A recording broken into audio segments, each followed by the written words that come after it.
नमस्कार मित्रांनो, बायोप्सी ही तपास एक्झॅक्टली काय असते आणि त्यात आपण काय करतो? जर आपल्या शरीरामध्ये कोणताही आजार, गाठ आपल्याला सापडत असली तर डॉक्टर जनरली बायोप्सी ॲडवाइस करतात.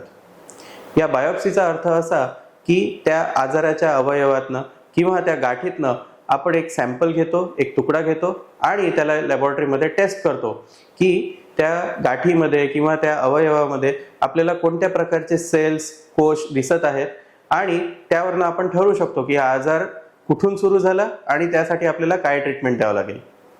बायोप्सी वेगवेगळ्या प्रकारे केली जाते.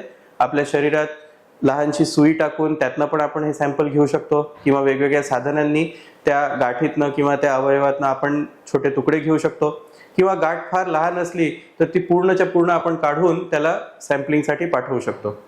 लॅबोरेटरीमध्ये गेल्यानंतर याच गाठीवर किंवा याच तुकड्यावर वेगवेगळे केमिकल्स टाकले जातात, वेगवेगळे डाय टाकले जातात. त्यांनी त्याच्यात कलर चेंजेस होतात, अमुक काही टेस्ट रिझल्ट्स त्यांना जे एक्सपेक्टेड असतात ते दिसतात. मग त्याला मायक्रोस्कोपच्या खाली स्टडी केलं जातं. त्यात आपल्याला एक्झॅक्टली समजतं की कोणत्या प्रकारचे सेल आपल्याला या पाहायला भेटत आहे. बायोप्सी जी आहे ती सर्वात श्रेष्ठ तपास आपण समजू शकतो, बिकॉज त्यामध्ये एक्झॅक्टली कोणत्या प्रकारचा कॅन्सर आहे, कोणत्या प्रकारची डिझीज आहे हे आपल्याला समजतं.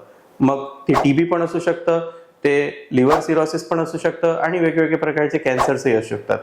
त्याच्यामुळे ही फार महत्त्वाची टेस्ट आहे आणि जर कोणता डॉक्टर तुम्हाला ही ॲडवाइस करत असेल तर त्याला सिरियसली घेऊन तुम्ही ती जरूर केली पाहिजे. धन्यवाद.